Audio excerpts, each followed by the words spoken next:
Hey everybody, I'm here with Michol Dalcourt, and we're just going to talk a little bit about just this whole concept of anatomy trains. And we've had an excellent weekend with the apprenticeship with PTA Global, and so we just wanted to kind of hang out and spend some time with Michol and just really get a better understanding of myofascial lines and how that's really playing into movement. And when we go through and speak about three-dimensional movement, three-dimensionality of movement, and more of a global outlook on how we're starting to allow people to move better, we just want to kind of get a better insight on that, and we have the perfect person to speak with us. Yeah, so Jake, when I first learned about the muscles, it was no different than all of us. It's like taking apart a car engine. And the nice thing about you and I, we can just have a throwback discussion about what our perception is and then what we do because of it. Because if I consider the body to be a certain way, and it's based on a certain concept, my training starts to evolve and is the solution of that concept.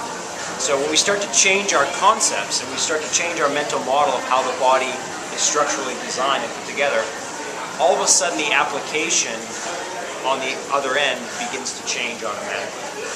And I think maybe where I might start this discussion is with my own learning, how I looked at the body in terms of different constituent parts. In other words, there was a leg, and this leg did a certain thing, and this foot did a certain thing, and the muscles that surrounded this did a certain thing.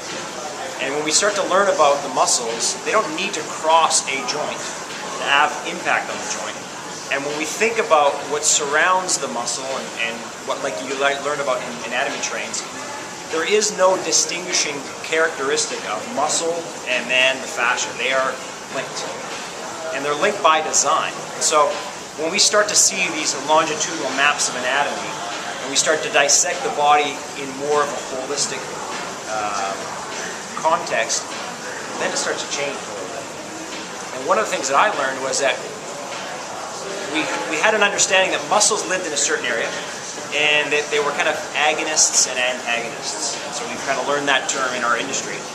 But that's really not the way the body is set up. No muscle would want to fight another muscle. It's not as if your quads want to take you somewhere and your hamstrings want to keep you exactly where you were, because they do the opposite thing.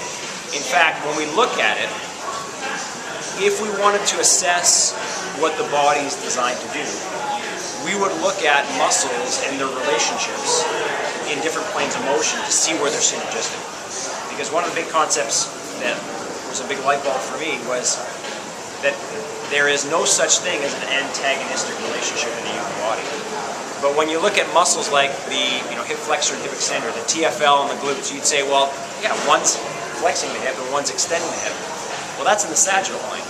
If we consider the frontal plane, and as you have relative hip adduction, so your femur and your pelvis come closer to one another on one side, both of those muscles at the same time are actually receiving load.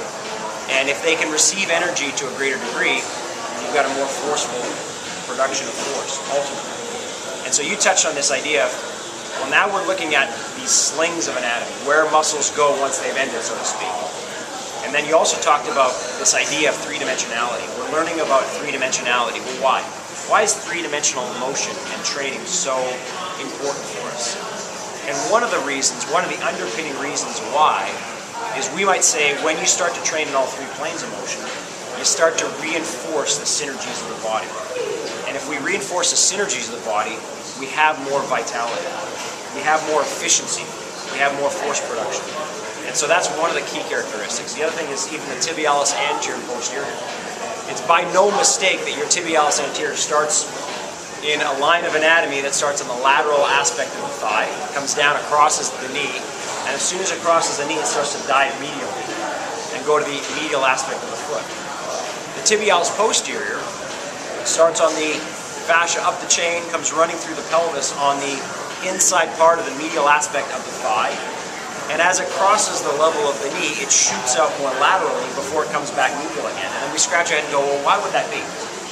Why would it start in the medial aspect or arise from the medial aspect of our thigh, but as it crosses the knee, why would it go outside for a minute only to go back inside?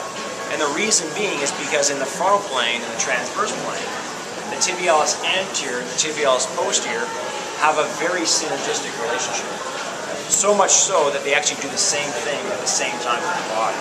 So we can't characterize those two muscles as being agonists and antagonists because they're not.